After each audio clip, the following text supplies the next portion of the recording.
Good God.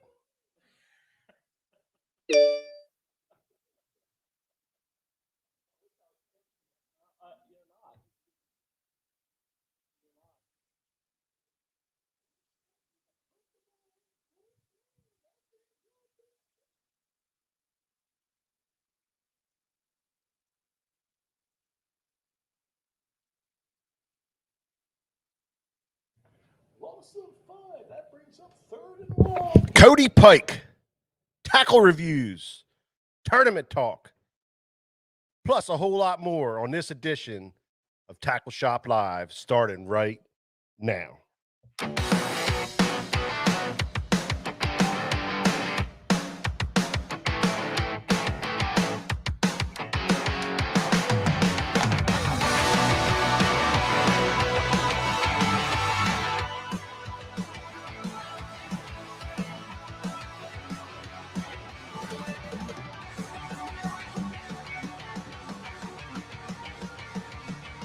What's up? What's up? What's up?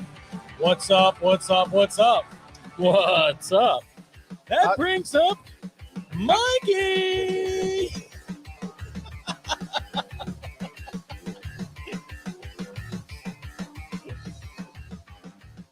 Welcome, everybody, to another edition of Tackle Shop Live. Who we got here? Daniel. What's up, Daniel? Mark, how you doing? Dylan Getz. Paul, how you doing? Johnny Kopp. TJ. What's happening, TJ? Brian. Izzy, how you doing? Man, I tell you what, we got a great show for you today. First of all, welcome everybody from Facebook and YouTube. Welcome to another edition here of Tackle Shop Live, where we talk all kind of stuff, Tackle Shop.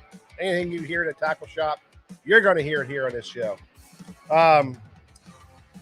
So, yeah, we got Cody Pike coming. Dude, that is going to be awesome. We're going to talk to Cody Pike on the phone. He's on his way out to La Crosse, so we're going to hook up with him sometime during the show here.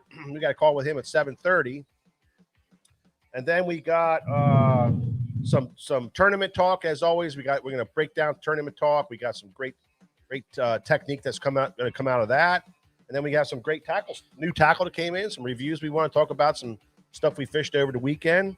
Don't forget, we got football tonight, too. Oh, that brings up a first down.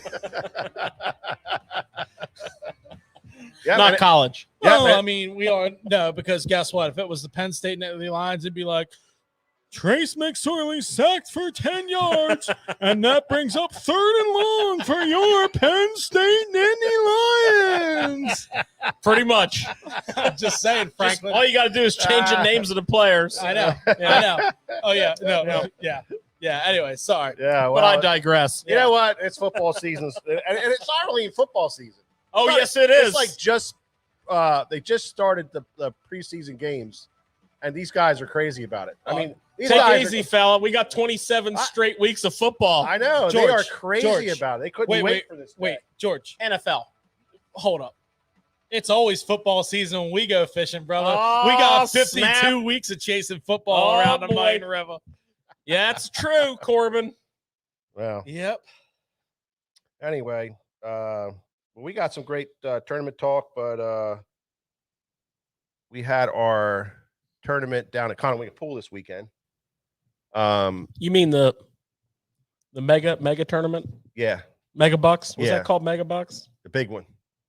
Biggest tournament you can fish. ESPN was there.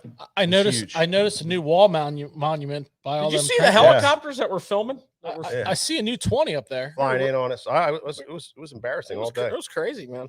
But we had the Conowinga Bass Anglers Open Series Tournament number 5, I think it was, on the Conowinga Pool, and had a great turnout. And let me see here. I got the results right here from Mikey. What's this? Oh, I've seen this hanging up on the wall. Oh yeah, that's our new trophy.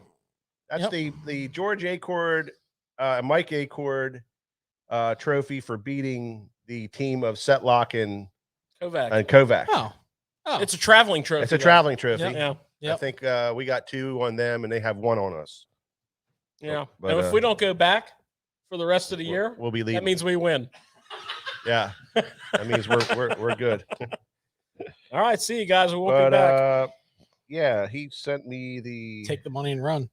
I see Keith Howard jumped up on the old live feed there. I saw Keith Howard yesterday. It was awesome.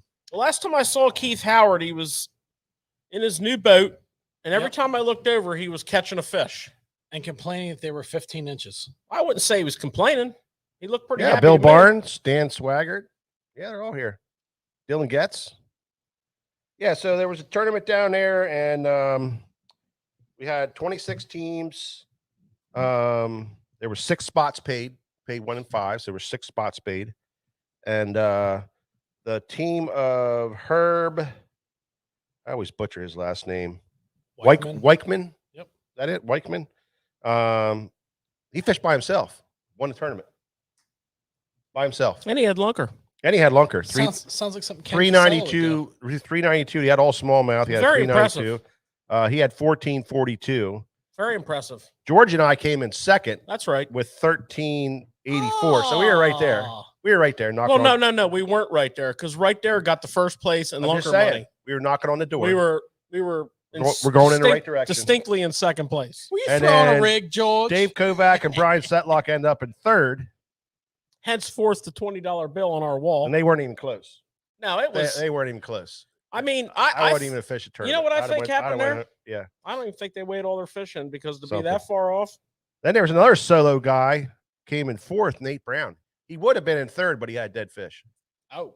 Yeah, he would have been in third. And then Andrew Sams and Alex Thomas was fifth.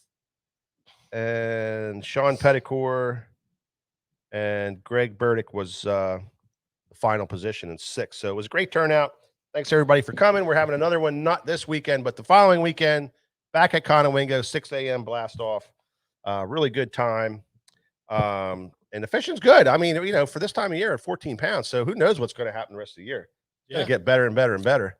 So come on down, fish tournament. The fishing seems to be good everywhere. I mean, so far this week, I've talked to people in about 9 or 10 different states, and I've actually asked them out of curiosity, how's your fishing? And they're all saying the same thing. It's, good, better than normal, better than average. I mean, that's what I'm hearing. And it's everywhere. And we're getting into that dog day. You know how you can get a little funky in August and late August and September. Well, apparently not so much. You and Corbin fished a tournament on Saturday. Oh, we had quite the experience. Yeah. We ran that raptor all over the freaking river, man. Yeah, so they fished a tournament on Saturday. It was a good tournament up there. A little tougher fishing. We didn't catch any checks, though. No. Yeah. We were what you call an also ran. Also, well, you have to do that too. I mean, nothing wrong with that. Well, last time we were there was 3 years ago. But the field, freaking awesome. Yeah, the field needs field fillers and donators, and guess what? We filled the field and donated. It was for a good cause, but it was for Toys for Tots, man. And that was an awesome derby. It was for a good great cause, good time. Yeah, and we'll be back with a vengeance. Yeah, and, absolutely. We caught a lot of fish, also. Yeah, just they were all the wrong ones. It was all good. And George did.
What'd you do there, George? non-technical person in the crowd George figured did this it. one out.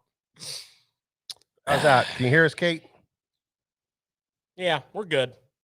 Yeah, we got it. George We're good. George hit a bad key. We're good. So remute Mikey. I figured it out, okay? So don't worry about that. Cheers to George. Any technological difficulties that you may be having, just give me a call. I'll be able to fix that stuff for you. Whatever. But as I was saying, congratulations to Jacob Wheeler, Jay Wheels. And he's not done. George, He's not done. you know Wheeler's won over $400,000 this year, if not over $5. Isn't that insane? Has anybody ever done that?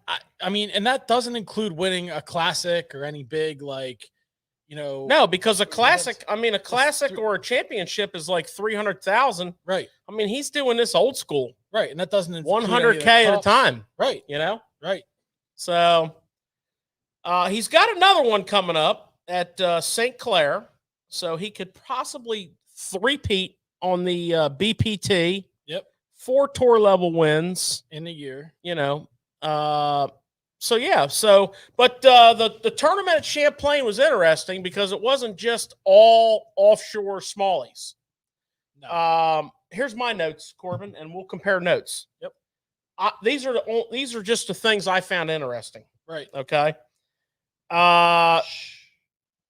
Jacopo Galelli finished second. Yeah. And That was awesome up in that creek. well, it was cool, Mike. Yes. That was cool as hell. He got invited to the tournament by winning the Potomac MLF Yes. series, whatever they call that, catch 5, weigh 5 series. And he was up. He was flipping. He was pitching and flipping wood. It was awesome.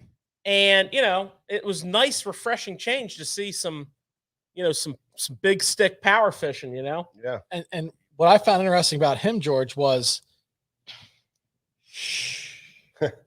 I mean, we watched some of it on live. Yeah. And he Some. every time he'd catch a fish, he'd be like, he was like tiptoeing around the boat. Yeah. Superstition. Yeah. He was like in full-fledged stealth creek mode, man. Yeah. He'd throw underneath them trees and just leave it in He'd there. be like, I like it. it was awesome.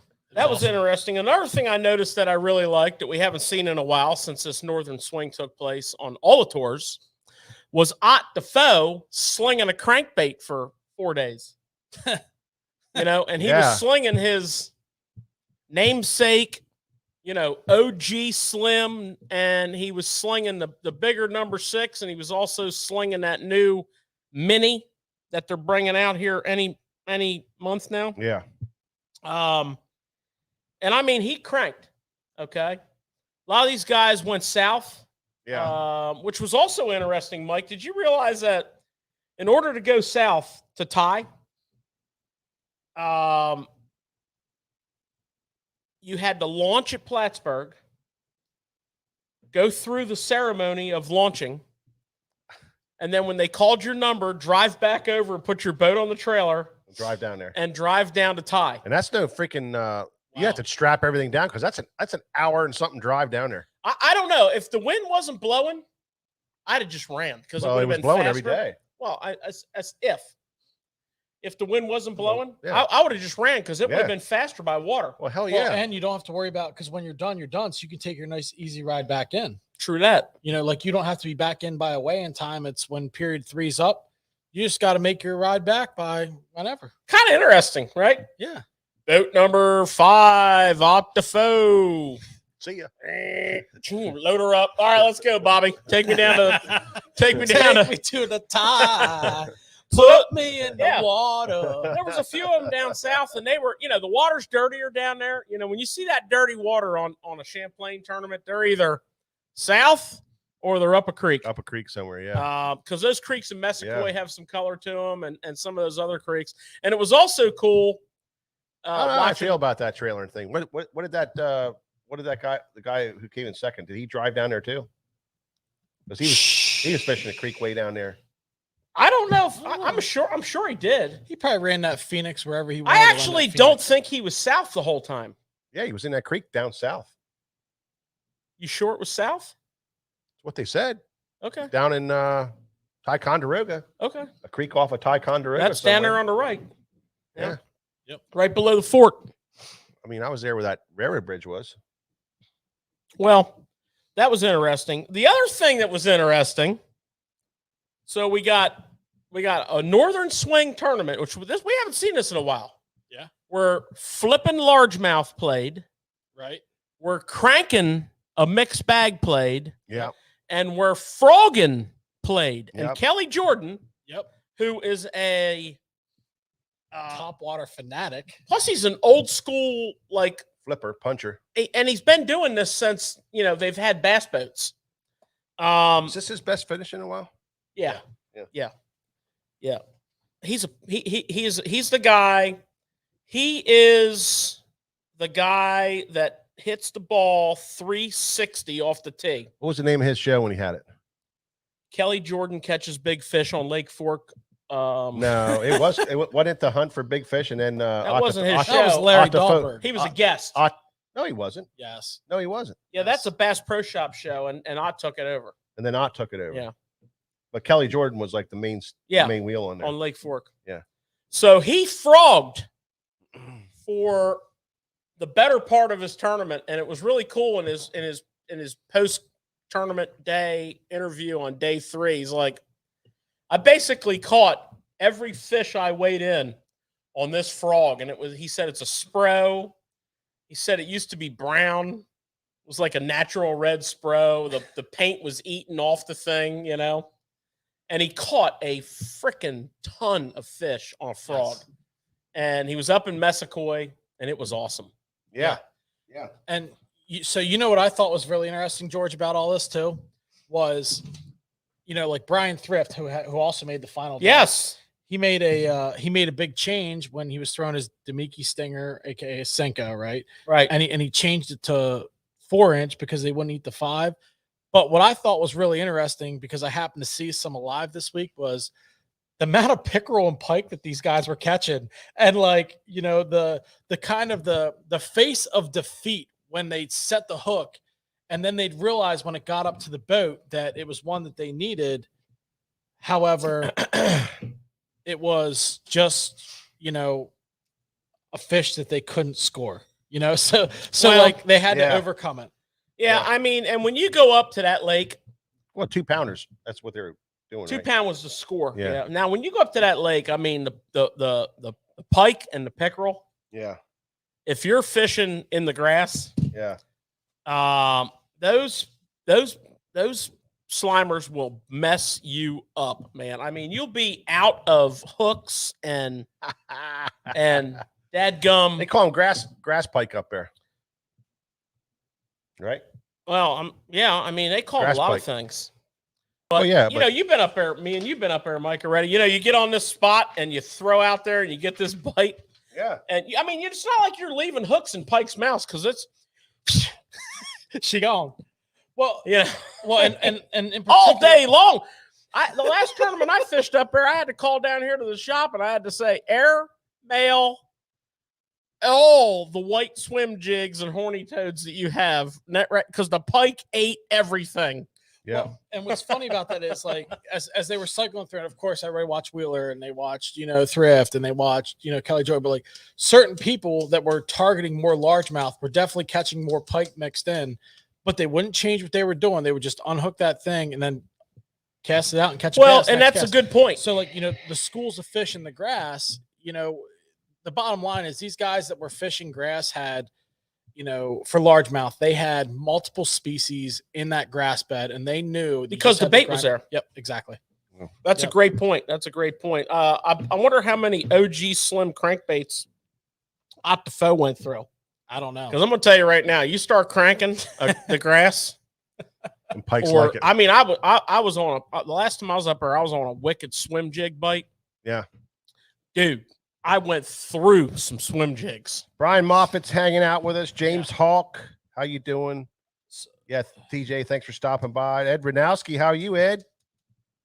Mike Hayer, how you doing? Phil Lyons, what's up, brother? Got all kinds of people on the Yeah. machine here. Oh yeah. So George, I don't understand this thing. we're talking about Wheeler. We're talking about Ottafel. Right. We're talking about a showdown. Like, I mean, we're talking about a straight up showdown coming down to the wire at that next BPT event for Angler of the Year. So just to put it in perspective, it's 12 points. Right. Right. And like, you know, you look at these stats, and again, Red Crest and heavy hitters are not included. You got Ott, who had a first, 22nd, first, 17th, 12th, third. You look at Wheeler, who had a 12th, first, 51st, second, first. I mean, we're talking about straight up slugfest coming down. Yeah. Like, and guess where they're going? Yeah. A place where you can slug and fest. Right.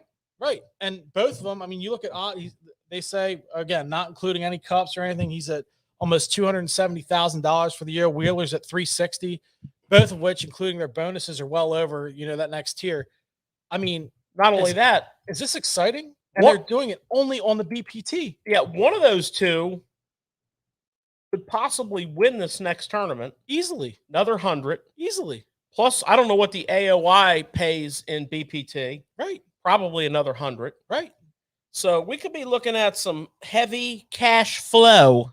Exactly. Not that we don't already have it. And one thing I wanted to bring up, George, is, you know, if these two people, they're so similar. Wheeler and Defoe, they both live in Tennessee, right? Their career earnings listed. Wheeler's a transplant. Wheeler's at 2.5 million. Defoe's at 2.5 million. They're separated by $7,000. Yeah. I mean, these are rising superstars that have, you know, obviously Ottafel won the Classic and Wheeler won FLW, but these are the two guys that have taken this BPT to a whole new level and said, "This is my tour. Come beat me at my own game." Yeah. I mean, they do a great job at it. I think it's. So what you're saying? There's more money on that side than the BASS side. Well, what's funny is last year Wheeler won almost $400,000 again, but he did it doing two tours. Okay, so he did the BPT and, you know, the combined version of the MLF Big Five or whatever. So you look at guys like John Cox this year that go out and they fish multiple tours. He's at almost 300,000. You look at Brian Schmidt. I don't think you can do that in the bass side because the opens anybody can get in as long as they sign up. Whereas you have to qualify for the tour and you have to be invited to the BPT from the tour. From the tour.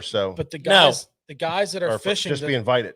The guys that are fishing the tour, the BPT and the Big Five tour, some of them are making a lot of money fishing both sides. Yeah. And a lot of these guys, look at Brian Schmidt. He went down to Florida to get in quote Florida mode. He won a Toyota series. Yeah, my point is though, if it was open to local anglers in on the Big Five side, or you know, like the opens, for instance, because what would you consider the opens on those guys? That's the Toyota series. Toyota series. So yep. Oh, the Toyota series. It's the same. Yep. But you look at the amount of money that people are winning at these. Oh yeah, but they just have a whole nother tour then. Yes. On top of that. Right. And that same as Bass. No, they don't. No, Bass opens. No, that's Toyota elites. series. Well, they have elites only. They have elites. They have elites only that are invited or qualifying to get into from the opens. Correct. Right. And from the nation. Right. But I'm saying you're getting paid from BPT money, which is invitation only, and the five, whatever the hell MLF they call it. Big Five. All right. Yep. So that's the two tours there. They're big paid money tours. I mean, where the big one on the bass side is the Elite Series. Correct. Only. Your Big Five, what leads to that is what George is saying, which is the old Costa Series. Yeah. Which is the Toyota Series. Toyota series. Yeah. Correct. So the Costa Series is basically your open. And then your Big Five is basically your elites. Yeah, no, but then you have a whole nother one called the BPT, so which these two guys are and they don't have to compete to local people. You know what I'm saying? Right. They're not competing like the Toyota guys are and the open guys are. They're competing against the touring guys. And the majority of those guys that are fishing this is different. The BPT that are also fishing the MLF Big Five, I mean, they're doing phenomenal in both. Like Michael Neal, he's got almost $200,000 this year without a win. Skeet Reese, he's at over 250, but he got a win. I mean, he did get a like win. the guys that are fishing both of these tours are making serious cash for both of them. Yeah. And you know, you look at if you're going to fish and you know you win an MLF Big 5 event and you run a Phoenix, you're getting a $35,000 bonus. For me, I'm looking at the BASS side. And I'm like, okay, if you win that, where's the $35,000 bonus with that? Like, in other words, like for running boats, all the incentives seems to be aligning with that. I'd like to see it become a level playing field across the board for everybody, so that you know if you win this derby with these incentives, you get to here, and if you win this one, you get to here. I mean, it's very interesting dynamic as far as what's going on. Because I mean, we're huge bass fans, we're huge fans of everybody, but I just wanted to kind of point that out as I was looking at some of these numbers. I mean, you win a BFL and you run a Phoenix, you're getting a $7,500 bonus check. And you know what's funny with that, Corbin? So Phoenix will give you an extra 35,000, which the owner of Phoenix fishes the elites. Yeah. But on the bad side, you don't get that. It's just including people that run skeeters. So like something's going on there. I just, that's why I said, I think it's a very interesting conversation to have, because you look at a lot of your tour pros that are doing this for a living and they're jumping in other events, whether it's an open, whether it's a, you know, well, obviously your elites are jumping in here. You got John Cox, who's fishing all three series that are he's doing very well on all of them. Brian Schmidt jumps in a Toyota series, wins. You know, there's a lot of your guys that are jumping into other circuits respectfully. Sure. Yeah. Why not? I mean, and continuously making money in other circuits. So like, to me, it's like, it's not that this person that's in a MLF Big 5 can't go and compete at the BPT level. The BPT guys can compete there. What I'm saying is, if you're a professional fisherman, fish all you can. Fish all you can, right? Because the money's right there in front of you to show. That I mean, just fish all you can. Look at Cox. Look who started that. That was Wheeler last year. Ish Monroe. Me and George. He had a boat on the East Coast and a boat on the West Coast. He fished all the time, everywhere. Yeah. And you were like, dude, is it really worth it? He says, if I'm not fishing, I'm not making money. Yeah, Ish is he's a workman. He puts his work in, and John Cox the same way. If Ish is not in a tournament, Ish is not. There's a bunch of guys is not earning. hard. So that was always his motto, and I think a lot of people followed after him on that path. Yeah. Well, plus, guys, I mean, doesn't it always come down to the more you fish, the better you're going to exactly. be. Oh yeah, yeah, no doubt about it. But what's funny is, and to bring it back to this here before George segues us to our next segment, is, you know, you look at someone like John Cox that says, I'm going to fish all three of these tours. Okay. Yeah. And he is obviously very successful in what he's doing. And you look at Jacob Wheeler that says, I'm only going to fish this. And both are very successful in what they're doing, and both are having a heck of a year. But what Wheeler is doing this year is just unprecedented. Yeah. But then again, he did it last year, fishing 2 tours. So yeah. Well, it's going to be really pretty interesting. Yeah. You know, one of the big events that's coming up here, which is another big $300,000 event, is the MLF Pro Circuit weigh-in 5 tournament. But it's the title. But the title, they don't weigh in 5. The title, they have an official in the boat, and they do the every fish counts thing. The MLF format. Right. On their championship tournament. So all year long you weighed in 5, but now you don't weigh in 5. Okay. So, and that's on the confusing. It makes you slightly alter your strategy. And they're going to the Mississippi River. Oh gosh. At La Crosse, which is like barge loads of 2.5 to 3 pound fish. Yeah. Oh my God. So it's very well suited to this event. Yeah. And if I could, our featured guest tonight, is fishing in that derby. Yeah. Yes, he is. He's driving to that derby. Yeah. And if I may, because you know I'm a handicapper, right? Oh yeah. You know I handicap events, sporting events all around the world. We could try to call him. Cody Pike, who is our guest tonight, is a river rat, a river fisherman, a grass guy, a tidal guy, a current guy. And he's going to the Mississippi River. Yeah. Grass, rock, wood, current. I mean, I'm going to go out on a limb here, and I'm going to tell you right now, this is Cody Pike's event. Should be. It is his wheelhouse. It is. He has spent a lifetime living this. Let's see what he has to say. Because that's the way I feel about it. I agree. Let's ask him. Cody. Hello. Yo, Cody. How are y'all? Hey, man. Good, man. Doing good. Welcome to Tackle Shop Live, brother. Appreciate it. Can you hear us good? That's George. Yeah, can you hear me all right? Yep. We can hear you fine. Yep, we can hear you just fine. So, well, welcome to Tackle Shop Live, Cody. And we were just talking about you, and we had a little introduction about. Well, we have an interesting thought here for you. So, you're on your way to La Crosse. Yeah. You're going to be on the Mississippi River, and I mean, you spent your life fishing rivers, current, grass, wood, rock, shallow, power. I mean, I'm a sports handicapper. You might not know that, but I'm a sports handicapper also. And George is betting you against the field, brother. I mean, if Vegas had this thing in a sports book, I think you'd be pretty good up on the odds right there. Yeah, I wouldn't do that. Just messing with you, brother. Just messing with you. I'm used to a river that flows both ways and it fluctuates. So when you get stuck, 3 hours later, you can float. This place, when you get stuck, I think you're there for a while. Oh, you got a Phoenix, bro. Just send it, man. Just send it. Just send it. Have you ever been out to the Mississippi before? I have not, and I had the thought to cross my mind to come out here before it went off limit. But I mean, I was right there in points, like on the bubble. I was 44th in points going into the last tournament, so yeah, it's such a long way from home. I was like, man, if I come out here for 3 or 4 days or something, just to figure out to learn the place, that means so much to learn how to navigate somewhere. Because you can spend a day of practice just learning how to get around somewhere. I was like, no, this is gonna be too long of a trip. If I make it, that'd be an awesome goal I achieve this year, just being there. So we just go fishing. Sometimes I guess it's better off just not having anything in your mind, just going.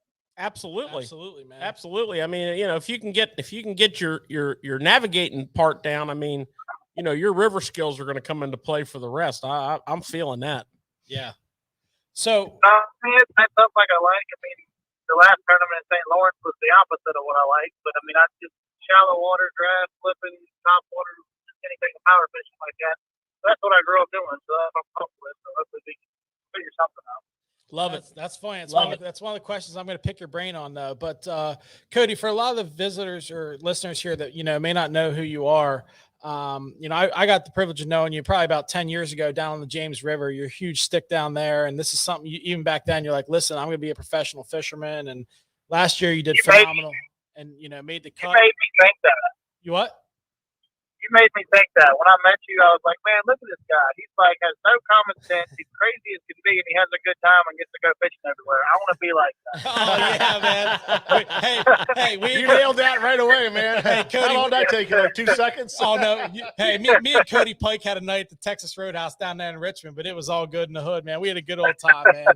But, I mean, I've watched you for years, man. You've just been, quietly killing it. You qualified last year through the Toyota Series and stuff. And, you made the cut in all 3 tournaments, man. Like, break it down to us, man. I mean, Norman, you were 10th. Potomac, you were 9th. Hartwell, you were 6th. I mean, those are 3 different fisheries, man. But you made the last day cut in all those events, man. And, I mean, I knew when I met you, man, you're like, hey, listen, man, you got to go throw the little worm in the barge pits, but don't rule out that crankbait. Don't rule out that top water. I mean, you're the epitome of a junk fisherman, man. You like to have a lot of rods on deck. So like, tell us about this, man. Tell us about your trip to get where you're at. And, tell us about your first season on tour and, kind of give us a little bit of a breakdown for the viewers that maybe don't know who you are, man. Yeah, it's just like so hard to like get to this point to make it, to be able to fish something like that, like the elites or the Tackle House First Circuit. I mean, it's the hardest part, I think, is, and I'm not saying like the competition here is like you've never seen, but there's so many guys that deserve to be here that are better fishermen than me and half the people out there. But only having 3 tournaments at a level in half the field's probably a local stick. You can't have any problems. You can't have any boat problems. You can't break off any fish throughout those 3 tournaments. And I've been trying for, I don't know what, 5 or 6, 7 years to make it. And it seems like a couple of years, whatever was horrible. But a few years, I had a really good year. And just one of those little simple things would happen. And ripped a lower unit off in the river one time. Electronics went out of Champlain. I mean, stuff like that happens. But in order to make it to fish at this level, you can't have any of that stuff happen. So I've been trying for a while. And last year, the Toyotas, they had that new division, that Eastern division. And I'd only been to Norman one time before. I've been there 3 or 4 times only for one tournament. I don't even remember where they were all. The first one was at Hartwell. The second one was where was that at? Potomac or Norman, one of the two. Potomac. Yeah, Potomac. The last one was in Norman. So 2 of the 3 I've been to before in Hartwell. I went down there fishing, and that tournament actually taught me like a really valuable lesson. And a buddy of mine's been preaching this to me for a while. Yeah. Like, go somewhere and you do what you do. Don't try to like adjust and go off the wall and do what other people do there. So I went to Hartwell and in practice I tried to do the whole deep thing, and I just don't do it that well. The whole pairing and ditches and lay off the bank. And the first day of the tournament, I had like 8.5 pounds. The second day of the tournament, it was like lunchtime. And I had probably a 45, 50-minute run from where I was at. And I just told myself, like, man, I'll never make it. I won't even get a check. I'm just sitting here catching 15-incher after 15-incher for 8.5, 9 pounds. Let me just go do what I do. Mm-hmm. In practice, I went way up on whatever that 6 and 20 creek is. So I ran as far up there as I could go, and it looked like a yoo-hoo factory. It was muddy as I've ever seen. And I went up in that dirty water, and I had it all to myself. And I had 18 and a half in like an hour. Like, nice. Nice. Why, that's we love just that dirty water. Nice. We love that dirty water. And yeah. I mean, I know, and I'm just going to kind of throw this out to the viewers here too. I know that you're on the MLF side right now, but you also were in the final day fishing for a classic berth on the James a couple years ago in a Northern Open, man. So you've been trying to get to that elite level or that tour level, whether it was with the Opens or whichever side it was, right? I mean, you just knew you wanted to be a pro, right? Yeah, I just wanted to be here of some sort. Yeah. At first, when I was younger and didn't have, I still ain't got no common sense. I really didn't have nothing then.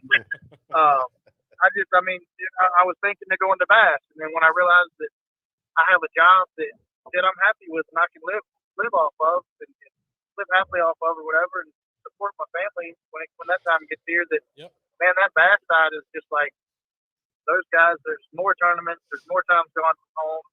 So I switched it over to the FLW side, thinking that it might, or Major League Fishing side, thinking that it might fit me a little better. 6 tournaments, still the same level, same payouts. I mean, I don't have any regrets with it. It's awesome over there. Well, and I mean, the fact that you've been running a Phoenix since I've known you, I mean, that definitely doesn't hurt because the incentive that helps for Phoenix for you is unbelievable. How do you I read I was reading the who's fishing this tournament, all the people who qualified for this. Yeah. I mean, I guarantee you read that and you were like, man, look at these hammers, man. It's funny. What I got the next question. Yeah, I mean, one of the first questions I was going to ask you, Cody. Yeah, how do you feel? Does that intimidate you at all? Or I mean, are you already over that? Man, I don't know. I treat it like I'm just going fishing. Like, yeah, when you look around, it's like, dang, like these dudes, like they're the people you watch on TV. I saw Larry Nixon's there. But then, the general. Yeah, general. Like, I mean, holy hell. Once you got these blasts off, I mean, it's like you never thought about it anymore. You were just out there fishing, like exactly. I don't know. It's weird. Like it doesn't make any sense. Like you would think, like on your mind, like it's pounded into you. Like I gotta catch them. I gotta hang in there with these guys. So once you blast it off, your mind was just on catching fish. And, I mean, even the last tournament in St. Lawrence, like I was the second, but I didn't think I had any chance to win.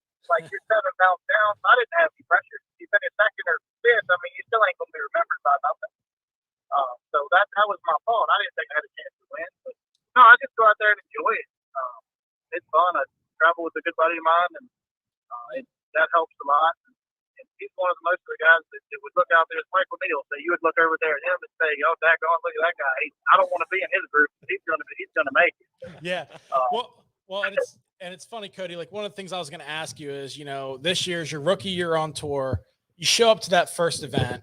You go to launch your boat in the morning, and you look across, And it's like, what's your feeling, man? Like, what was your first feeling when you showed up to that first pro event and you look across and you see Lane, Lucas, and Skeet Reese, man? I mean, you got to be sitting there thinking to yourself, man, I made it, but I got to go whoop their ass. I mean, tell me a little bit about that, man. And then you see Skeet Reese win, and, you know, you're in Florida. Yeah, like at first it was like, dang, please don't zero and make a fool of yourself. Yeah. Please don't yeah, make a fool of yourself. Don't make a complete fool of yourself. I mean, that's been the first thing. And then, I mean, like looking around, like I remember when I was a kid, I was the for my 16th birthday present, the Marshall dude at one of those tournaments at Sundown Lake. I mean, I got a picture still of me and Steve Reese with yellow shoes on back then. I mean, that's how long I've been looking up that. And he looks like a whole different guy back then than he does now. But if you look at it, you're like, hey, I'm sitting there fishing against this guy. Sit there and talk to him in the morning and blast off. It's like, it's unreal. Like you never thought it was something you wanted to do, but it's something you never thought could happen.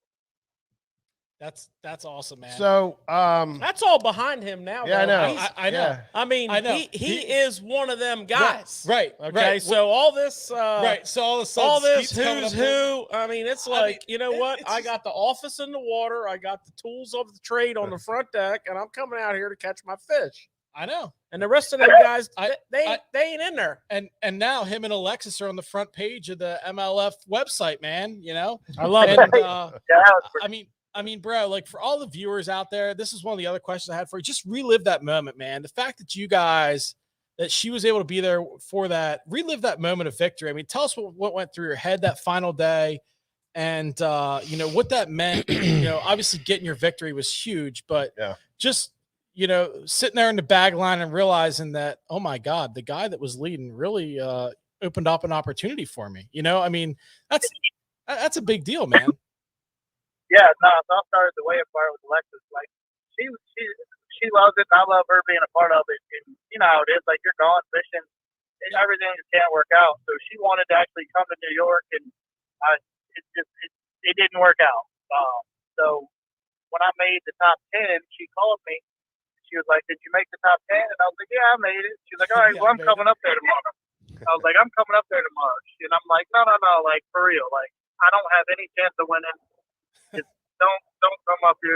I'll be home tomorrow or next day or whatever." So she's like, "What place are you in?" I was like, "I'm in second." She's like, "I don't care what you say. I'm coming." I was like, "But I'm like, the dude has a 7-pound lead. Like the chances of that happening in a smallmouth tournament is about 0." So you're telling me there's a chance. So you're telling me there's a chance. Yeah. So she was like, "All right, well, just go back and get your mind and get your tackle and everything right. I'm gonna get a plane ticket. And I'm gonna be there." So then back to the fishing that day. That was pretty cool. I was glad you were able to make it. That was awesome to look out there and be able to see her. But so back to fishing that day was like, you go out there, man. We're thinking like everybody, the whole top 10, thinking we have two tournaments going on. We have one to see how bad Joey could win by, and one to see who could finish second. Right. That was the talk that morning. So I'm trying to win that tournament to fish second, and I knew that I was in second at the time. And if I could go out there and get the bites and just fish clean, then that could happen. That was a possibility. So, I mean, for me in my rookie year, I didn't have a great start. I had made enough money to break even at the time. So if I could get another, any bit of money would help go towards rolling over to next year. That would have been a huge help. So I just went out there fishing, and I didn't feel like I had a ton of pressure on me because I didn't have one area, and if I were to flip out or something, like I had nothing else to go to. Either I was going to catch them here or I wasn't. So that morning started as every morning did. Actually, a little slower. I think my first limit that morning weighed about 14 pounds. Then I fished around and went and got gas. And when I got back to gas every day, like I wouldn't get many bites, but when I'd get 3 or 4 or 5 or something. When I got one, it was a good one. The person I caught after gas was like 5.5, 5 3/4, and I was like, man, like that'll help. Like that's a game changer right there compared to what I had. So yeah, I got 3 or 4 more bites. Still, I knew my scale said I had 2167, so that was a pallet scale.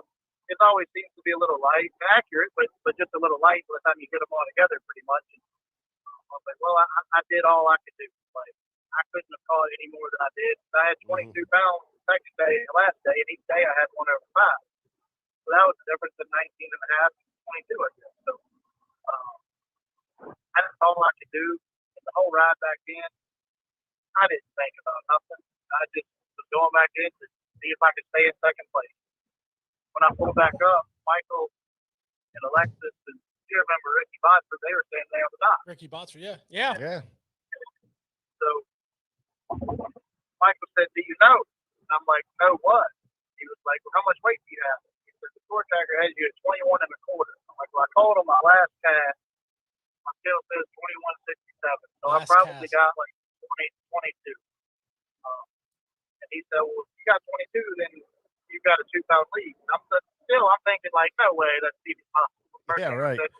But Joey, he was like, "Man, he never caught a good one all day. He says he's got like 10 pounds or something."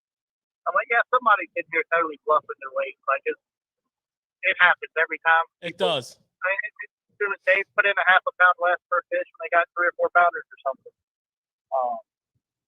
So then they were like, "Oh, they like matched up and weighed them or whatever." So we get to the weigh-in line and we're just sitting there talking, just everybody sitting there shooting the shit or whatever, having a good time. Everybody made the top 10, we're happy or whatever. That's when I realized, like, they were talking about how much weight everybody had. Next thing I know, I look around, I'm like, dang, like, this might happen. This might happen. So that was before weigh-in started. I don't think it was but about 45 minutes or something, but good God, it seemed like it was 4 hours long. I bet. I bet I walked 35 circles around the tank. Yeah. Yeah, it was just like, it was unreal. I can't explain the feeling. Like, I don't think I haven't had much time to sit back and reflect on it yet, but I got back home and then went to work for a week. I'm coming up here, so I haven't had a chance to really sit back and reflect on it yet, but the times I have, it's like, I can't explain it. Like, never would have thought that could have happened, especially my first year. So I was really blessed for that. Oh, that was cool, man. That's awesome, man. Yeah. Well, Cody, if you don't mind, I have a couple pretty technical questions for you also. Uh-oh. What you got? How do you pronounce the name of your hometown? Powhatan. How? Powhatan. Yeah, I don't know a person that's got it right yet. Powhatan. Okay. Powhatan. So We have a lot of customers from down there. yeah, we do, but Yeah, I have some some smallmouth specific. junkies. I have some specific Powhatan questions for you. What you got? Who is I more know history. famous? Who is more famous in Powhatan? You or Jacob Porosnik? He's Prince George, but he'd win that one. He's Prince George. Yeah, All right. he's right on down the road. He'd win that one. Now, I have another question for you from that part of the world. Did you ever go rabbit hunting with Woo Daves? I have not ever been rabbit hunting with Blue Days. I know Woo and I know his son pretty well. His son, sometimes we'll stay together once or twice a year for a BFL or something. But no, I've never been rabbit hunting with him. But that guy's in love with it. That man's yeah. got like 45 rabbit dogs. He's Yeah. got like 35 deer dogs. He's got like 25 bear dogs. Oh, he said like I've heard stories of him. He'll go hunt and he'll let out like 12 dogs or something. They'll be running a rabbit. Everybody says they run good, and Woo's like, I can't hear him. Let's go turn some more out. Next thing you know, you got 12 more. Cody, so I got this question for you, man. And you're probably gonna know where I'm coming from with this. You might even know the guy, but I had quite the life-changing experience this year when I went to Virginia during the cold water months of the year, and I fished the Lake Anna hot water side. And I took my little Raptor down there. We're running around, and I pull up to this dock, pull my boat out. We're staying at my buddy's house, whatever. And this Virginia local comes up to me and goes, "Son, how'd you do today?" And I said, "Man, we marked them and we couldn't get them to bite." And he goes, "Let me guess, you were throwing green pumpkin." And I said, "Yes, sir." He goes, "You should have been throwing watermelon red." So Cody, I need to know from a MLF champion that knows the hot water side a little bit, green pumpkin or watermelon red. I mean, I got to know this because I mean, my man straight up schooled me and like lectured me and made fun of me because I didn't have a motor in my boat. But little do you know, I had 250 inboard. I mean, I need to know this answer, man. Can you like help a brother out? Man, my box consists of the most simple thing ever: watermelon and green pumpkin. I don't know. Not you're saying not even red, not even watermelon. Yeah, red? not even. That's what's red. Oh. Yeah, I don't know. That place is full of fish. I think you can catch them on like a rainbow worm. I don't know. Oh, I don't man. know. I believe you're right about that. So, So I going mean, they out, got that power plant. So they got to be like mentally unstable. well, yeah, we got that here too, and it's the same way. Oh, I was in tier 3 or whatever they call it, ditch 3 or whatever it's called, dinghy 1 or 2. Or I wasn't up by the power plant, Cody. I was all the way in the cold water or the warm water side. I forget what they call that. is there that? Like 3. Dike 3, Dike yeah, 3, Dike Dike 3. 2, yeah. Cody, how comfortable are you with the Thousand Islands region and deep water and drop shotting and all that kind of stuff? Did you feel pretty comfortable with that area? Or, I mean, I know you fished a lot of BFL, or I guess BFL, they call them Phoenix tournaments now. They're BFLs. They're BFLs, yeah. You can call them whatever you want, but they're BFLs. And my man Yeah. used to spin around on James a lot too. Actually, I like to call them Redmans. But I mean, I know that, but for a lot of us guys, going up there, traveling up there, you get kind of intimidated, and some of the stuff that you fish, or it tops out at like 20 feet and then goes deeper. So I guess you guys weren't really at that level at that time, but it was getting kind of where you're fishing deeper. Were you comfortable with that? Yeah, I mean, probably 80% of the ones I weighed in came from like 38 to 44 foot. Nice. Yeah. So it makes no sense. Like, I cannot stand to catch a largemouth deeper than 4 foot. But Right. I have Yeah. no earthly idea how to catch a smallmouth shallower than 20. I don't know why. I've been to Thousand Island.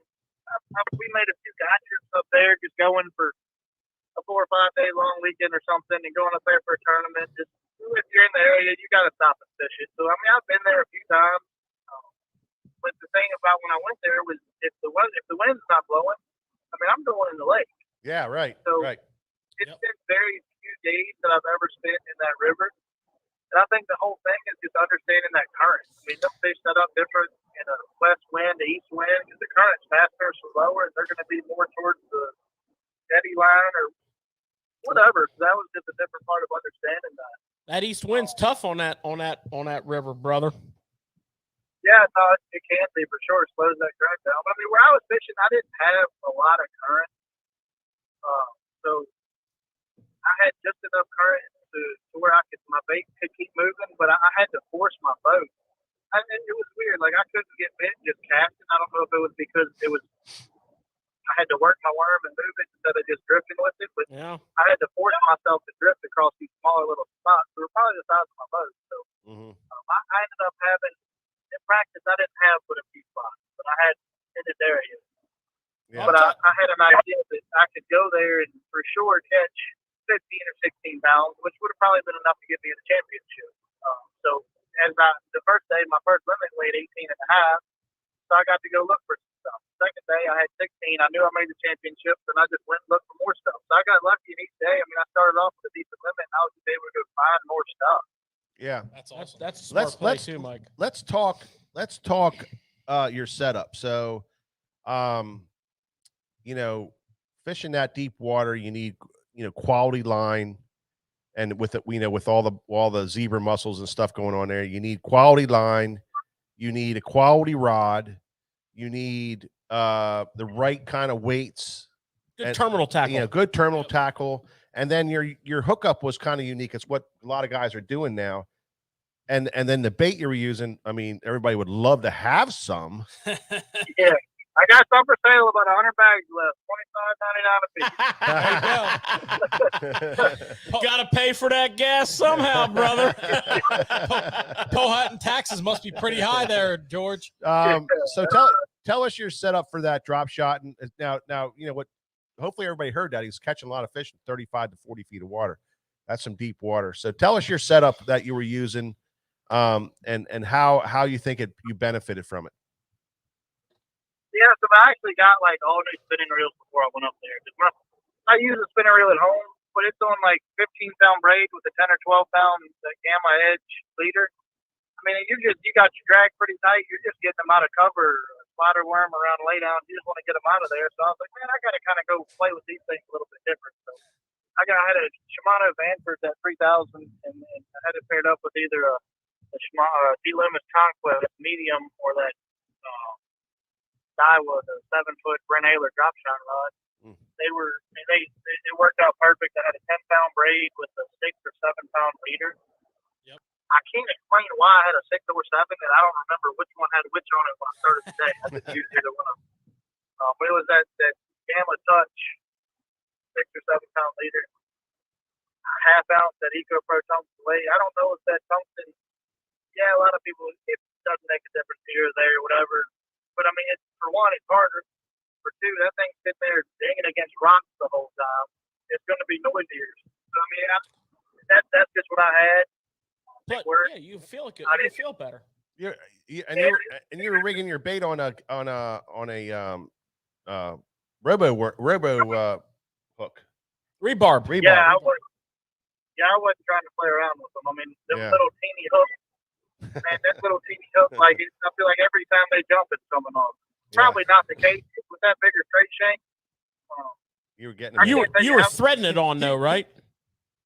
Yeah, I was just not rigging it, just threading it right exactly. You know what I'm saying? That big old stinger coming out the back. Yeah. Yep. Yeah. That's why. And there's a lot of guys doing that. You know, a lot of us drop shotters up there that actually drop shot, you know, around here. And we usually just nose hook a lot of stuff. But we noticed on the tour, there's a lot of guys that are rigging it on a bigger straight shank hook and are threading it on. You know. Yeah, I mean, I never lost the fish all week after I had a hook in. Yeah, I missed a couple here or there, but I never lost one the whole time. Yeah. Wow. That's a good. Did it that's matter? A good way to do that. Did it matter what flatworm you were throwing? Did you have to mix it up some or? Well, actually, like the very first fish I caught at the tournament was my second cast, and I had a shad-shaped worm that had been soaking in some Gulp spray for about a week.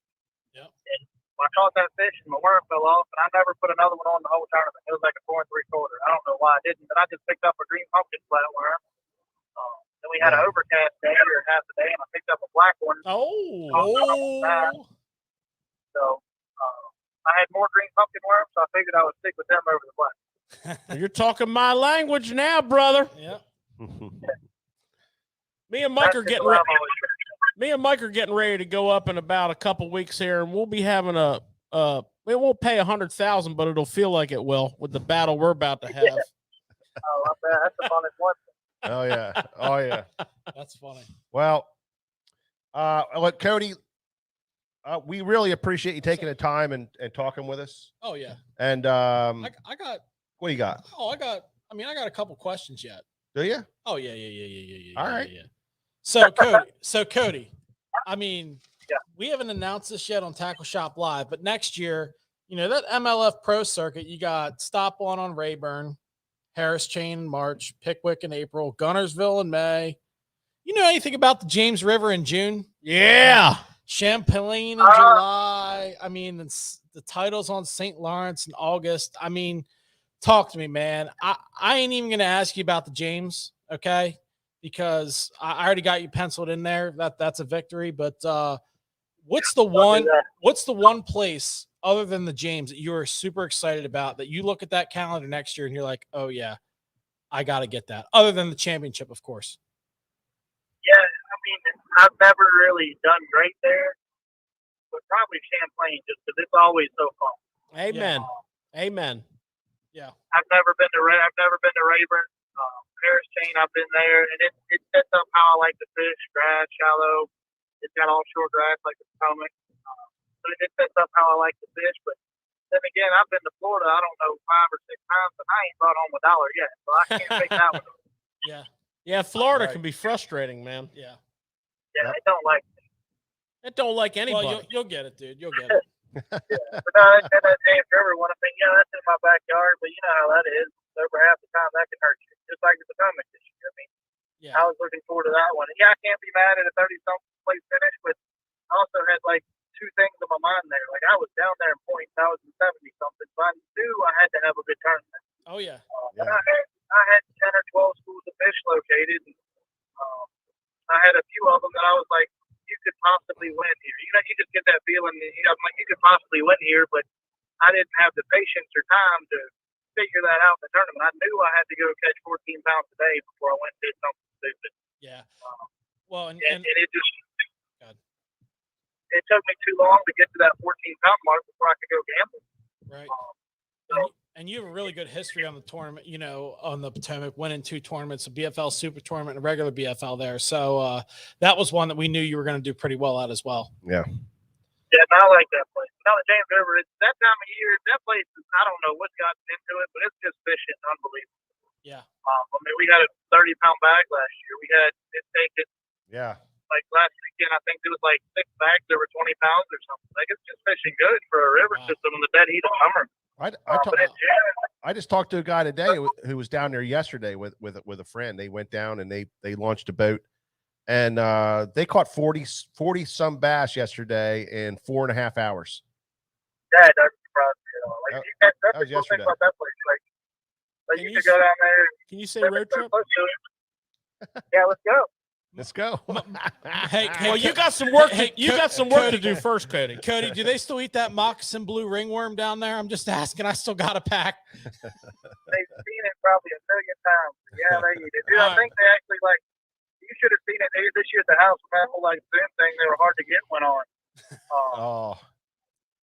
That color could have been worth 3 times as much as flatworms.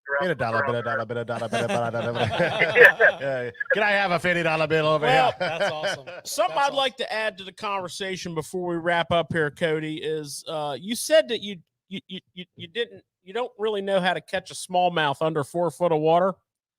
So when you're done with your job this year and you got a minute of free time, we got you. You come on up here to the Susquehanna and we'll take you out on the jet boats and we'll show you how to catch a few fish under 4 pounds, and you may never go back to pro fishing. I know. I would love that. I'll save your number because every year Corbin tells me that, and I'll call him and he won't answer. So we'll just bypass. Yeah, whatever, Cody. Whatever, Cody. I told you. What did I? Hold on. I mean, I don't want to have to bust this out for the viewers, but I literally said the other day. Question? Yeah, I literally said to you the other day, Cody. I said, Cody, when are you coming up to go fishing? Oh, you hurt his feelings, Cody. You hurt his feelings. I mean, come on. He's got the bristles up. Come on, man. We got Texas Roadhouses and Miller Lights up here too, man. I mean, I could show you the Yankee way, brother. Don't you worry. Don't you worry. Like we have a bunch of people from home that go up there and fall and stuff, and just say it's unbelievable. I mean, I remember when Nick used to go up there with you and Darren and stuff, and I mean, he came back with stories. It's just so fun. Yeah, but this is like upriver further. Like this is even crazier, man. You'd really like this, Cody. It's gonna be in your wheelhouse, and we'll make sure that before Christmas that happens. Yeah, just do me a favor. Leave your drop shots at home. So we've been talking to Cody Pike. Yes. Yep. Who is a full-time touring angler. Just recently won on the St. Lawrence River. The MLF. Come back from behind. Well, it was epic. Awesome. It was an epic. I mean, I follow this stuff pretty close, and when I saw what happened, I'm like, damn. You're right. And we are very, very happy that Cody was able to carve a little bit of time out of his schedule to chat with the Tackle Shop Live listeners. Yep. Thank you so much, Cody, for checking with us. And we want to wish you the best. We're going to be watching real close now because we know this is right up your wheelhouse. And Cody, I just, as George, Mike, and Corbin here, and cameraman Nick, we just really want to wish you nothing but the best, brother. And be safe, fish well, and get it done. Thanks again, brother. All right, man. I appreciate it. Good luck, man. Thank you for having me. Enjoyed it. Yeah, absolutely. Thank you. Yep. That was Cody Pike, MLF Big Five competitor and champion. Champion. What an awesome guy, you know. On the MLF Big Five. What an awesome guy. I mean, won the BFL Super Tournament on the Potomac. Won a regular season BFL tournament on Potomac. I think he won a Toyota Series on the tournament. Negative. On a Potomac. No. Just all Um, BFLs. Yep. He But had a top 10 in the Open on the James a couple years he, ago. yeah, he had a Second going chance. final He had day. a chance to win the James on the final day. I mean, the guy's a stick. Yep. Yep. He's been around for a long time, even though he's a young guy, Young and gun. Yep. he's now going to the Mississippi River in La Crosse, which is a destination for the Tackle Shop Live guys. Yeah. When are I we mean, going, George? We're dying to go. I got some time on my hands. So Carl Walker was asking whether it was 6 or 7. Did he say 6 or 7 both. pounds? Both. I think he said both. He And- fished both because he wasn't sure which one he had tied on. Yeah. Yeah, he was fishing both Yep. of them. And that'll happen. Yeah. You got 5, Hey, Carl, 6, that's 7, right. 8. Hey, Carl, that's right up your wheelhouse, buddy. That's 6 Gamma pound Touch test. also makes 9, so you could literally have 5, Yeah. 6, 7, 8, and 9-pound leader wheels in your boat. Yeah.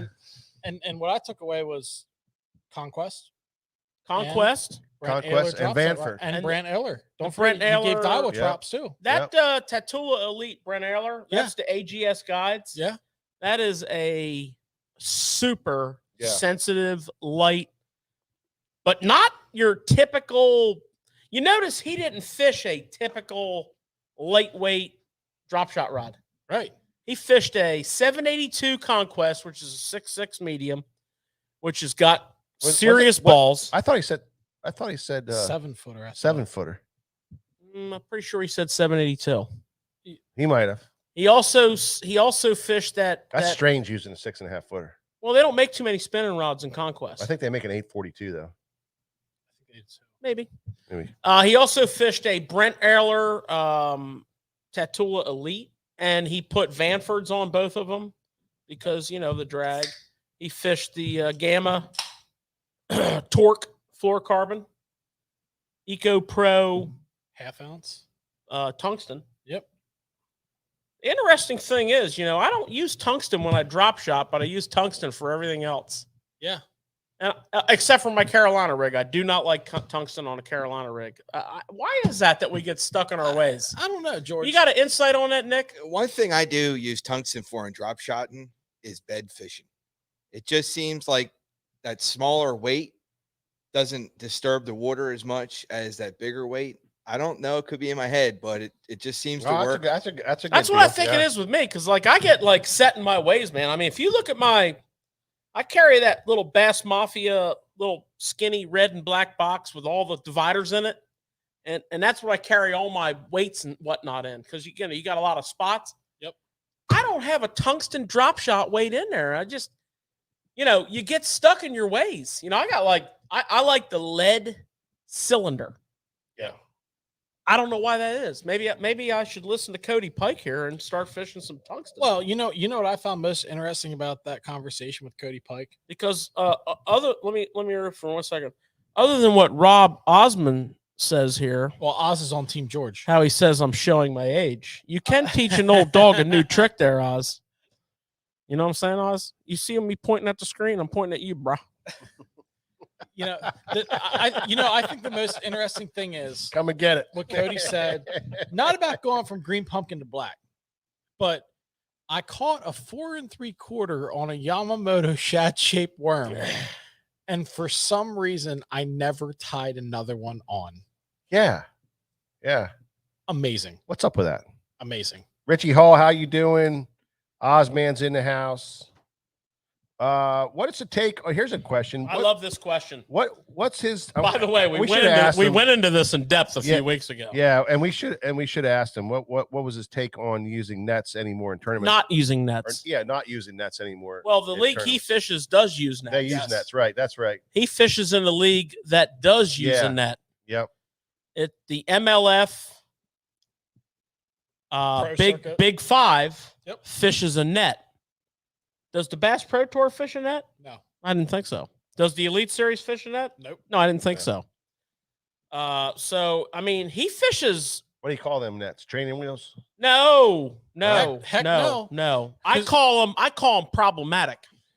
I tell you, let me tell you something. Let me tell you a quick one about this, Corbin. That's right, My Rob. man. I got you, Oz. It is Red Man, buddy. Red Man for life. Red Man for life. That's right. Hey, RMFL. hey, Oz, you ought to see him trying to net a fish. It's not freaking pretty. Oh, I don't know.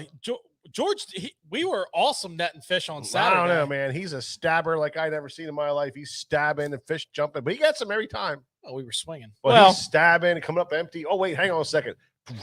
Back. He's not very used to netting. That's because I'm usually the one catching them.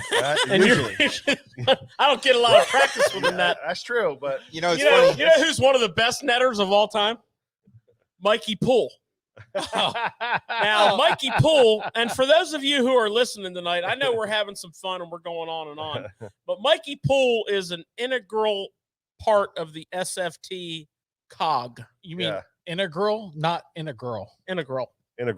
Integral. Yeah, whatever you want to say, bro. I mean, integral. But Sugar would be proud. my man, Mikey Poole is a netting machine. And it was very impressive. I mean, everybody needs a good net man. Everybody he needs has a good the net extendable handle ×2. Hey, there he is, ladies and there gentlemen. He is. Mikey Poole. Net man extraordinaire. George, George, I flagged him over here, right? Because he went to the beer thing, and I thought he was gonna bring me a beer, but here he got on the show. Yeah, it's Mikey Poole. We don't that even turn the lights on in the morning without Mikey Poole. Yep. I know. Yep. What a great guy. Yep, absolutely. Well, funny thing, George, when it comes to tournament fishing, everybody has their own opinion on tournament circuits and and the fishing side of things. So nets or no nets, or catch and release tournaments or non-catch and release tournaments, and all this kind of stuff. There's a lot of it going around there, and I think what we're going to do one of these days is just have a conversation. Yeah. Oh, are we gonna have the talk? We're going to have the conversation on what is going on. Sounds like a great talk. Sounds like a Marvin Gaye song. It does. I got a lot to talk about. Sounds like a morph into a Q&A too. Last week, me and George kind of broached the subject a little bit, and Corbin was here, and we kind of broached the subject. You would not believe the phone calls that I got over that. About what? And the emails. About what? About tournaments and big tournaments coming to town, and how they're changing the fishing, and even around here with our little local lakes. How guys, tournaments go in there and they just put a lot of this pressure on these lakes, and how it changes the body of water. So unbelievable amount of comments and conversations. And I can't wait for that one, because I'm going to be heavily pro tournament. I am too. But I'm also going to have some facts. That's fine. I'm going to be pro angler. That's tournament angler, whatever. Pro angler. I mean, yes. Pro angler. That's exactly right. I watched you guys last week on that show, and I did hear the back and forth, and it was very enjoyable. Yeah. Okay, but as somebody that you guys well know is fishing the BFLs this year, I got some points on that too. So I'm looking. So Nick's going to chime in. Nick will chime in. We're gonna bring that to the forefront, because it sparked a lot of interest with a lot of people.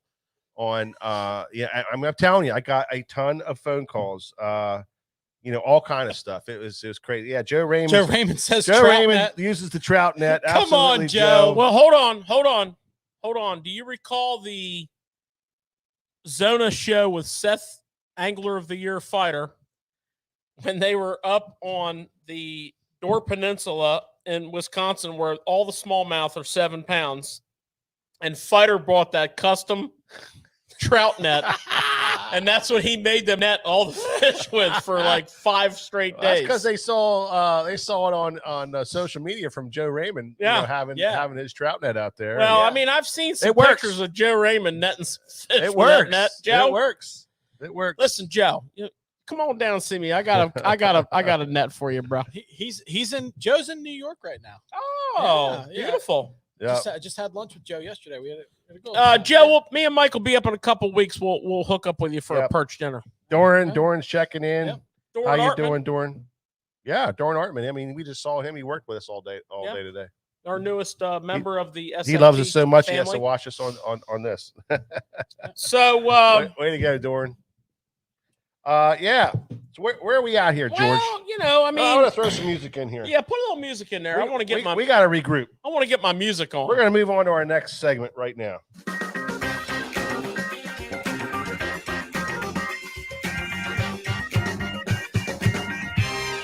So where are we on this next segment?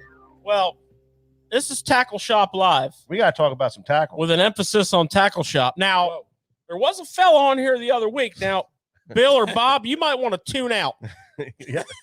Because Check out right now. you're about to get butt hurt here because we're going to try to sell something. Okay. I believe the exact word was sell some shit. Yes. We're about to go down that path, bro. Well, it's not even that. It's just breaking it down for you. No. You know, a key part of Tackle Shop Live is tackle. Yeah. And we get a little twitchy when it comes I mean, I look like I had a couple Venti iced coffees today because I'm about to talk about tackle. Oh boy. You know. Oh, yeah. Well, look here. Kate's saying that the employees seem obligated to chime in on the show. Oh. Well, that's not necessarily true. That's not true at all, Kate. Not So true. why don't you keep your Yeah. employee Caitlin? why don't you keep your employee opinions to yourself Yeah. because they're not Skeeter- welcome here. might have a Skeeter situation. Steve. Tomorrow morning, Caitlin, come into work 15 minutes early for a mandatory meeting. Yeah. And just keep putting the information up there that the It's people concert want. day, man. It's concert day. She gone. All right, so All right. We're moving on here. I don't know what we have is Cody Pike just screwed everything all up. Cody Pike is the man. He's What- the man. He what, is. what we He have got everybody here all crazy. at the tackle shop this week is we have got a lot of product showing up. We've got last week and this week we have got some major league pro level shipments. I'm talking tractor trailers, skids, forklifts, you know, the whole thing. Yeah. Yes, we are, Andre. We are dealing with a large amount of rods. Oh, man. Okay, You ain't so kidding. I made some notes here so I didn't forget anybody, but we received, for example, a very large shipment of Megabass Levante and Megabass Destroy. Destroyer Whoa. rods. Yep. Whoa. Okay, so for all of those of you who have been calling and asking and phoning and what have you, we are heavily stocked on Levantes and we are respectably stocked on the Destroyer P5 series. And You know, we also got another member of the this is cool as hell. the special run color series from Megabass. This is their Rising Sun. I don't know if you can see it like this, but that's a chartreuse back, but it's like a light chartreuse back. Let me see. Whoa, whoa, Which-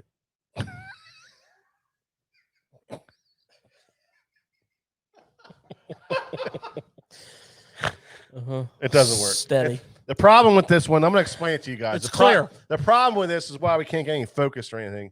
Take it out of the pack. Is it's a clear bait. So What- you know, what- try. What if you put J wheels in the background? It doesn't matter if you. It doesn't matter. It anytime you try to do clear baits, It's a and try clear to bait focus with on- a real a- unique chartreuse it's- accent. and it kind of.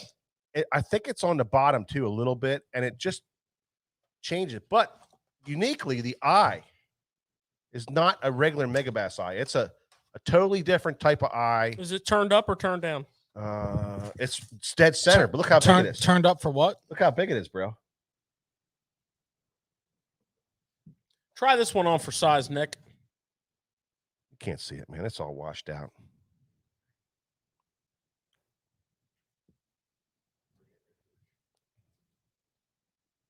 Yeah, well, it's cool as hell. This is a really cool bait that will not last long at all. You got to call the shop for yeah, it. this is Rising Sun. SP, We yep. don't even put these on the website No. because we We only, get, like 20 of them, we get 20 of these. 25 of them. I don't know. We get 20 of these. We got 20 of these. We got We got the Pop Max we got the Pop Max and we got the 110 Junior. 110 Junior, and they're So- not gonna last long. You got to call the shop. We got them. We'll work it all out with you.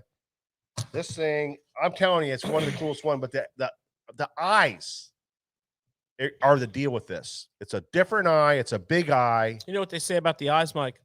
Yeah. window to the universe I look at the for your chartreuse. soul. I look at the chartreuse on the back and I say, "Oh Lord, Look at that thing. That thing is just, it's just, That's gonna you catch know what? fish. There is no chartreuse on the bottom, but that Oh, goes so all the on way the back. through. On the back. It almost looks like it comes through. Lure porn. So I got a spot it for that. in is my really, box. really a cool. I really like this bait. I really like the eyes. This eye is going to catch a million fish. Going to catch them. All right. Period. You heard it here first. We're going to catch 1 million fish. Look, Nick, you can have 1 million fish. that. 1 million. So, Daiwa. Oh, what's going on? We've with that? gotten a lot of Fuego spinning, which is in high demand. We've gotten a lot of Tatula SV, TWS. Yep.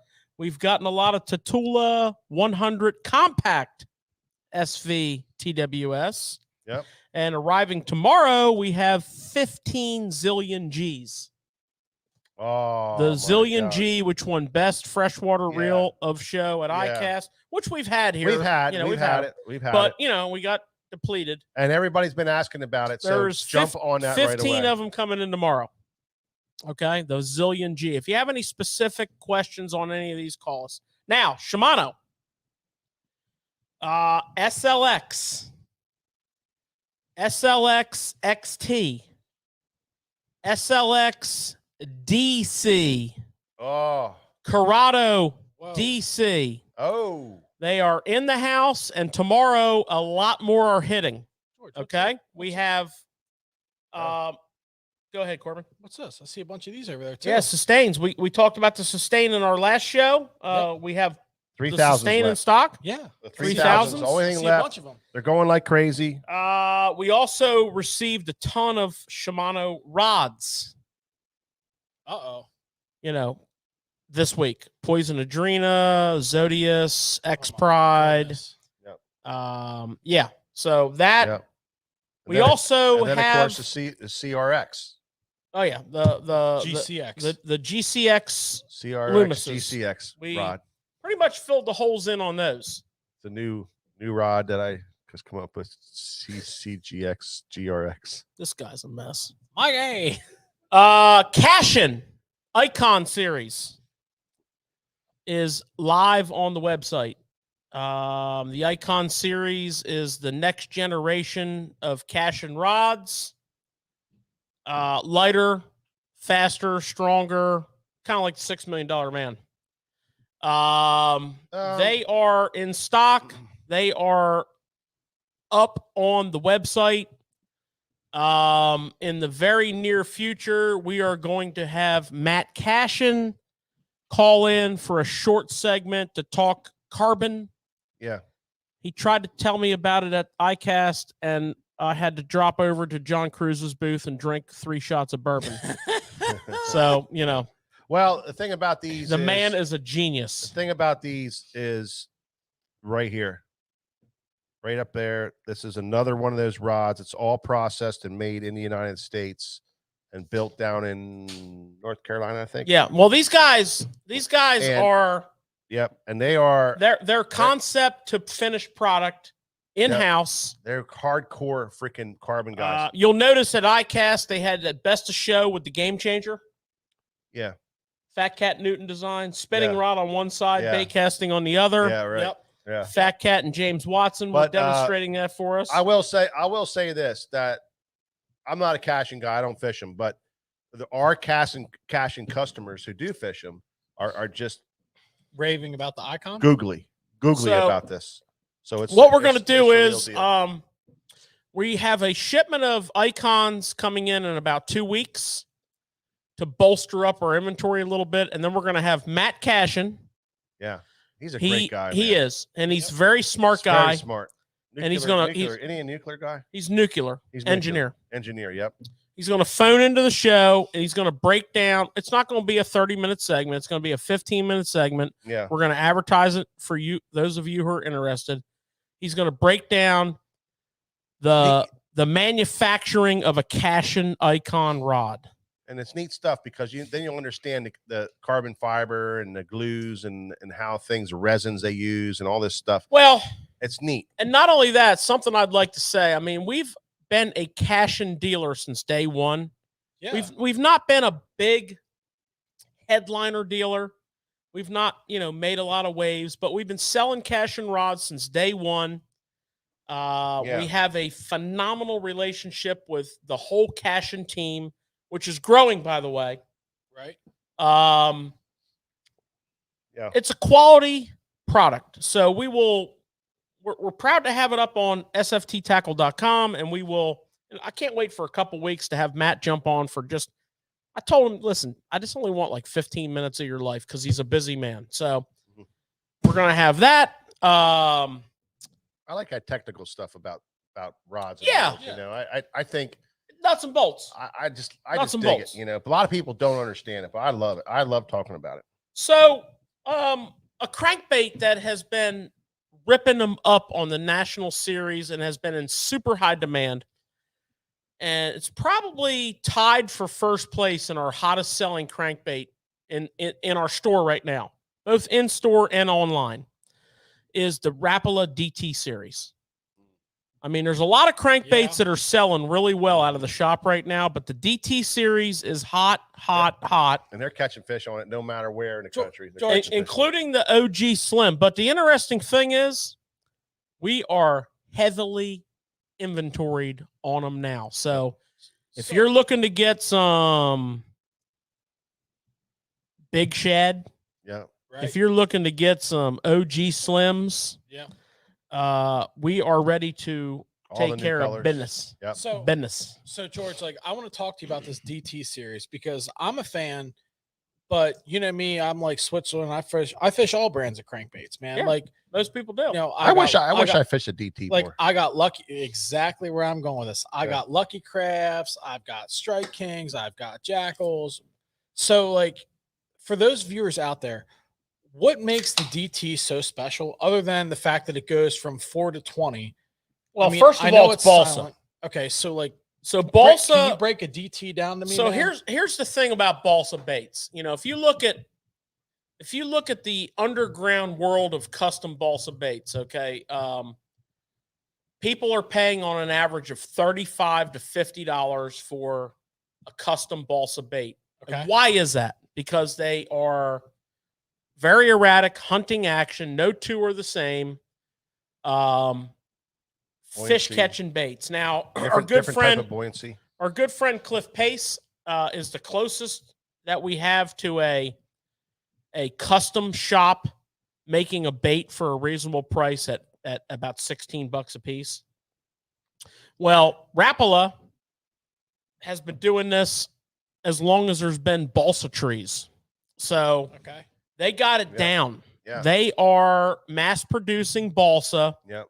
You're getting that high level of buoyancy. You're getting that deflective qualities. And you all know when you bang a bait off of a piece of cover and it deflects, boom, that's a trigger. Boom, chakalaka. Right. You also know if your bait, what they call hunts. Now, for those of you who don't understand hunting action, a hunting action, and I just happen to have a crankbait here. Wouldn't you know it? Oh, I knew it. A hunting action is your standard running crankbait. And here comes Mr. Crankbait swimming towards the camera. I'm just a happy little crankbait. I'm a happy little crankbait. I'm swimming towards the camera. Whoa, 7-pound, 8-ounce baby Jesus. I jump off to the left. I come back to center now. Everything's okay. But then my ADD kicks in and I kick off to the right. So a hunting action is a return to center, but with some crazy, Tourette's-like symptoms. So it's a trigger. You want that. That's a triggering device. And balsa running into something provides that. Now, there are some plastic baits that provide that as well, and we've talked about them, and we will again in the future. Absolutely.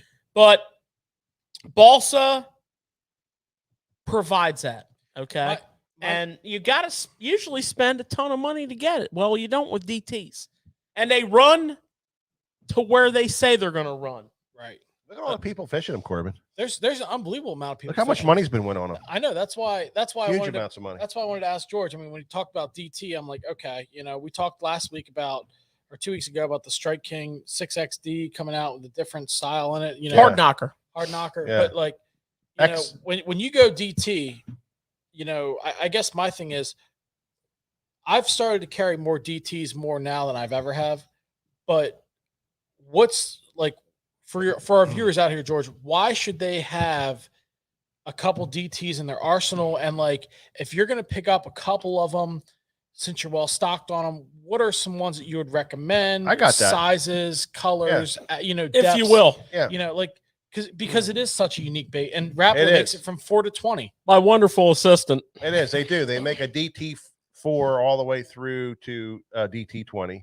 So they got every depth range covered. 4, 6, 10. Yeah. And 14, 16, 20. And a new 8, right? Eight's on the way. Eight's on the way, so to speak. So it really helps the average angler to dial in on what they're doing. So, how many do you need? What colors do you need? That all is based on where you're fishing. This time of year, if you're fishing impoundments, you're going to be doing a lot of the DT16s and the DT20s. If you're a river fisherman or a tidal water fisherman, you're going to do a lot of the DT6s and the DT10s. That was very well put, Mike. Yeah. The DT4 is a very specialized shallow water bait early spring. Probably the least popular. The least size. popular of them all. You don't really need that one, but if you guys are like February, March crankers, that's a really good February, March cranker. It's also a real good cranker if you fish up in the dirt, like if your rivers are dirty, muddy, like Ottifo style. And you're cranking wood. And then you have everything in between. You have everything in between 12, and all that other, other sizes. 10, 14, now 16, color wise, they make a rainbow of colors. Everybody, a rainbow of colors. And you know what we do? You know we what? Stock them all. And you know what you do? Honestly, you know what you do? You get a shad color, and you get a crawfish color, and then you get a bright color. Something with some chartreuse on it. Some chartreuse in it. It doesn't. Red. Red. Whenever you got to have a red, but demon. A demon. Well, look how popular that is. I mean, that thing is very, very popular. But because it won the classic, it's just a neat. And I don't throw hardly any of these things. It's weird. That's why I outfish you most days. It's really weird. I mean, I don't throw a lot of them. I have like all these other crankbaits I like to throw, but it's so simple to throw a DT series because it gives it to you. DT4, DT6, DT8, DT10. Well, you know what else, and Mike? You can really dial in. You can have like 4 colors in all the different sizes. I think a lot of people who haven't fished them think about a balsa bait, and they think about a shad wrap, and they think about how difficult they are to cast. Yeah, they're not. They're not. They're weighted right. A DT crankbait cast good. Will cast really well. Yeah. You'll get good distance. It casts well in the wind. They're heavy. They're heavy. They are. The big shad color, which was hyped to no end, is legit. Legit. It is. These are just my favorites. I'm just saying, I got the mic so I can talk my favorites. The BG. I got the board. I can shut it down. Hang on. Bye, George. They have a green gizzard shad that is an awesome clear water color.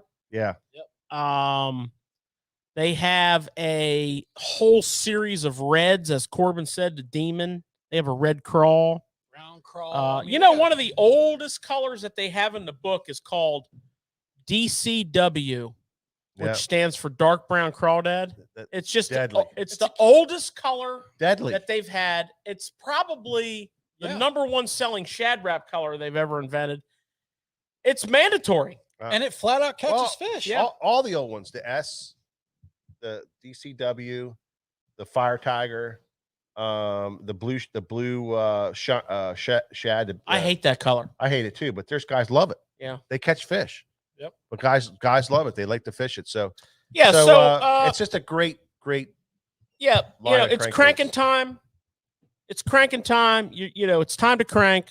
Check out some DTs. We wanted to bring that to you because Edward, they've been hard to come by. Yeah. But not anymore. I know Ed Rednowski. He's been fishing this Helsinki forever. He's smashing hogs on that thing all the time.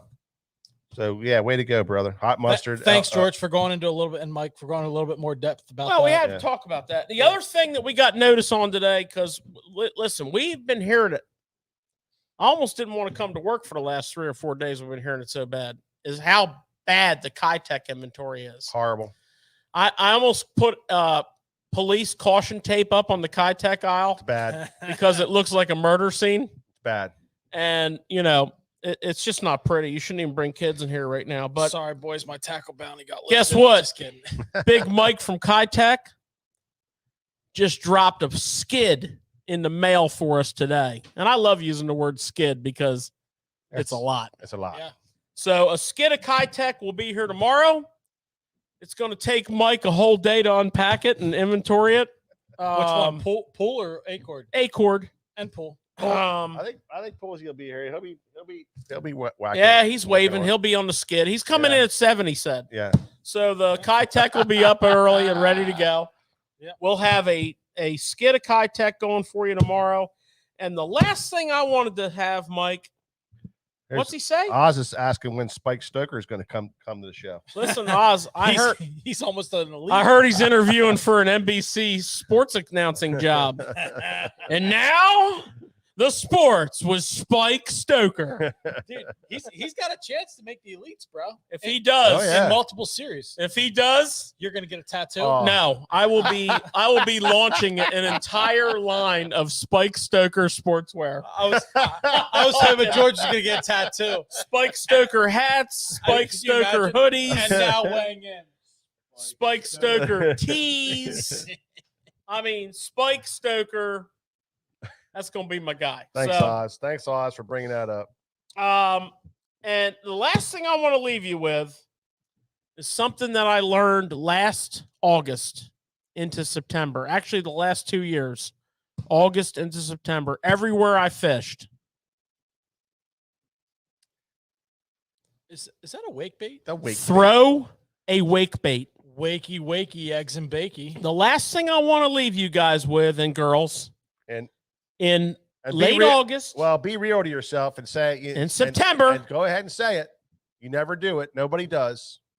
Throw that. sucker. throw a wake bait.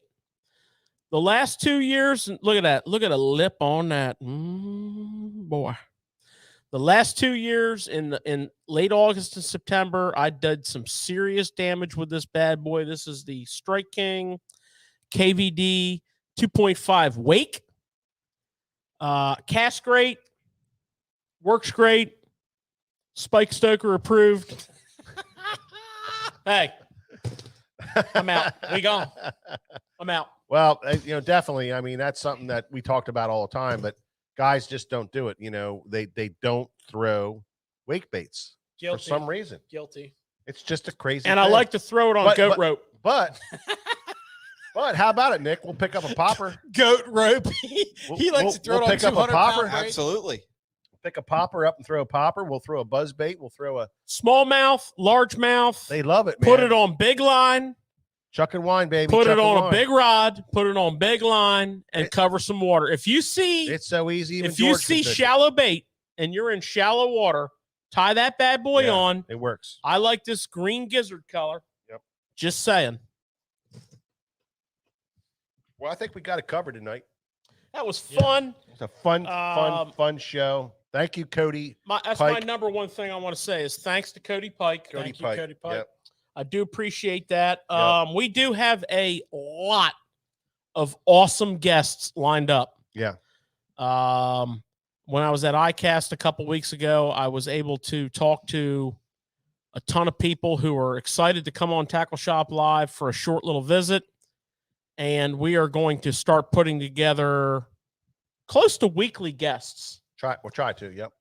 It probably Try won't to. be every week because people's schedules, it's a crazy world we live in right now. We try to get them to like a Zoom type of meeting, but it A lot of these guys are on the road. They like to do it when They're they're driving. driving. I know. I You know, like to see a face, but and some of them will. You Some, can look some at will me. do that. Look at me while they're talking.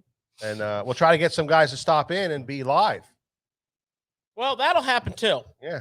That'll happen We got too. some live But, people. that right we're- now, we've got a ton of guests lined up. Yep. Yes. We have some super exciting announcements that are going to be coming up over the course of the next couple months pertaining to our promotional schedule in January, February, and March, and some of the guests that are coming in. So we really thank you all for following along. We thank you all for listening. By the 110. And I guess we'll see you next week After the rising sun. Look, on Watch Tackle Shop debate. Live. absolutely. Watch debate. Buy the Spike bait. them up, Mike. Buy the bait. This is the one. Rising sun. Is it working? Nope. Till next time, we'll see you on Tackle Shop. Live.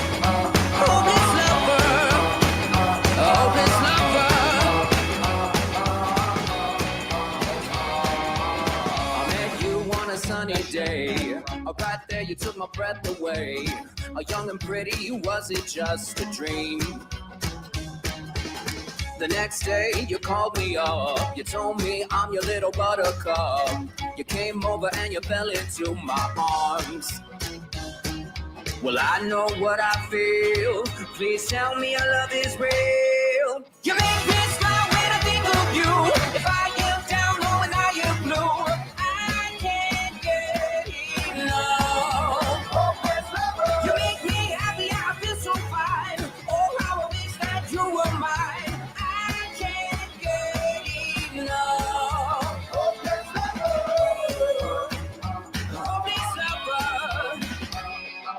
I woke up all soaked in sweat, with chills running down my neck.